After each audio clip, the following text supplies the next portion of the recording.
آپ کا آبائی حلقہ سکھر کی سیاست سے آپ تعلق رکھتے ہیں، سکھر کی سیاست کو آپ بہت قریب سے دیکھتے ہیں، سکھر کا انفراسٹرکچر، سکھر کے مسائل اور سکھر کی عوام کے بارے میں آپ کی کیا رائے ہے؟ کام کرنے کا اسپیس تو ہر جگہ ہوتا ہے. اگر میں یہ کہوں کہ کام بہت ہو چکا ہے تو یہ بالکل غلط ہوگا. ہمیں اور ضرورت ہے روڈ انفراسٹرکچر بنانے کی، ہمیں اسکول نیٹ ورکس کو اور امپروو کرنا ہے. حکومت سندھ کیا کر رہی ہے اپنے مان کے لیے؟ نگران سیٹ اپ آیا، وہ 6 مہینے پرولونگ کر گیا.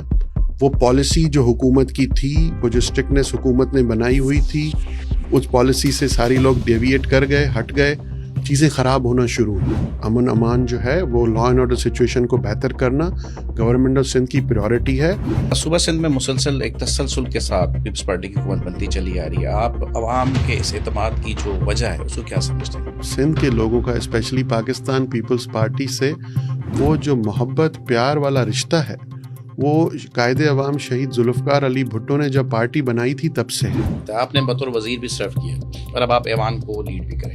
سر کون سی ذمہ داری زیادہ بھاری لگتی ہے آپ کو؟ یہ ذمہ داری زیادہ بھاری ہے. مطلب بطور اسپیکر آپ کا کیا رول کیا ہے؟ اسمبلی چلتی ہے رولز اینڈ پروسیجرز پہ، اسمبلی کو میں نہیں چلاتا. تو یہ جو ایوان ہے وہ واقعی کسی حد تک آپ کو لگتا ہے کہ اپنے کام کو صحیح جسٹیفائی کر؟ قانون سازی ہمیشہ اسمبلیز میں ہوتی ہے اور سندھ اسمبلی اس وقت قانون سازی میں پورے پاکستان میں لیڈ کر رہی ہے. قاعدے حزب اختلاف، اور یا آپ اس کو کہہ لیں حزب اختلاف کہہ لیں، اس کی بھی ایک حیثیت ہے کہ ایک میجر نمبر ہوتا ہے.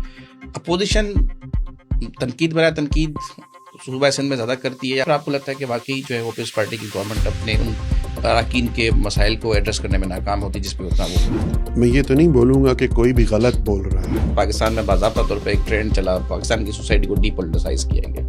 بہت محنت کی گئی کہ نوجوانوں کو، طلباء تنظیموں کو، جو بھی ایک نرسری ہوتی ہے اس کو نرچر نہ ہونے دیا جائے، پنپنے نہ دیا جائے کہ جو سیاسی شعور ہے وہ بیدار ہو. اسٹوڈنٹ یونین کا بل کس نے پاس کیا جی؟ تو پیپلز پارٹی نے کیا سر. ٹھیک، اسٹوڈنٹ یونین کو ہمیشہ سپورٹ کس نے کیا؟ پیپلز پارٹی نے کیا سر. وہ جوانوں کو کہیں اور لگا دیا نا سر.